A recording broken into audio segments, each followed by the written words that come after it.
कि हमारे वीडियो को तोड़ मड़ोड़ के पेश किया जा रहा है कि 12 तारीख को मीडिया में मैंने जो बयान दिया था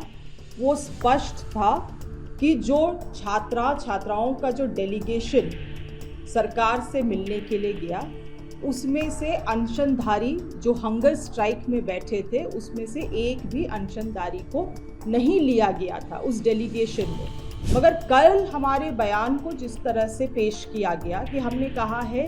कि जो डेलीगेशन कमेटी थी उसमें कोई भी स्टूडेंट्स नहीं थे, मैं फिर से इस बात का खंडन कर रही हूँ। कल जेपीएससी जेसीसी रिफॉर्म मंच से हमारे संदर्भ में एक बयान दिया गया है। मुझे लगता है रविंद्र पासवान जी को हमारे मीडिया में दिए गए बयान को वो सही तरीके से समझ नहीं पाए हैं और सोशल मीडिया के भी माध्यम से मैंने देखा है कि हमारे वीडियो को तोड़ मड़ोड़ के पेश किया जा रहा है। 12 तारीख को 12 अगस्त को जब हम सदर अस्पताल गए वहाँ पे जो अस्वस्थ पड़े हुए अनशनधारी हैं उनसे मिलने के लिए, तो जो चीज़ें उनसे बात हुई और जो चिंता उन्होंने जताया उन तमाम चीज़ों को हमने मीडिया में रखने का काम किया। और मैं फिर से इस बात को दोहरा रही हूँ कि 12 तारीख को मीडिया में मैंने जो बयान दिया था वो स्पष्ट था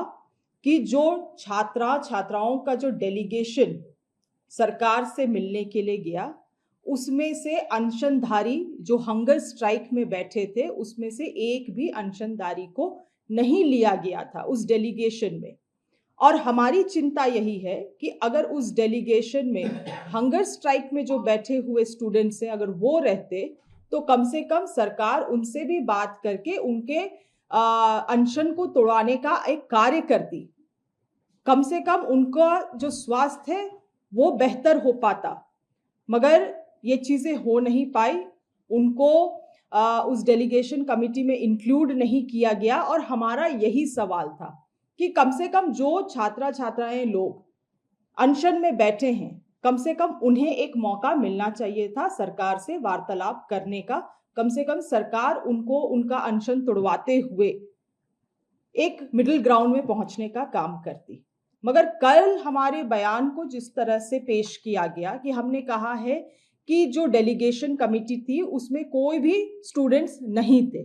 मैं फिर से इस बात का खंडन कर रही हूँ और अपने बयान में वापस जाते हुए 12 तारीख को जो मैंने मीडिया में बयान दिया था उसको स्पष्ट कर रही हूँ कि उस डेलीगेशन कमेटी में जो अनशनधारी बैठे हुए थे, जो भूख में थे, भूख हड़ताल में हैं, उनको शामिल नहीं किया गया। हमारा यही चिंता था और ये चिंता केवल उसी नजरिए से था कि अगर वो उस दिन रहते तो कम से कम ये बात नहीं होती कि सरकार ने उन अनशनधारियों से बात नहीं किया है। 12 तारीख को हम उनसे पहुंच के वार्तालाप किए हैं, उनसे रिक्वेस्ट किए हैं अपने अनशन को तोड़ने के लिए, क्योंकि अस्वस्थ होने के कारण वो लोग हॉस्पिटल पहुंचे हैं। लगातार हमारी मेडिकल टीम उनके ख्याल रख रही है।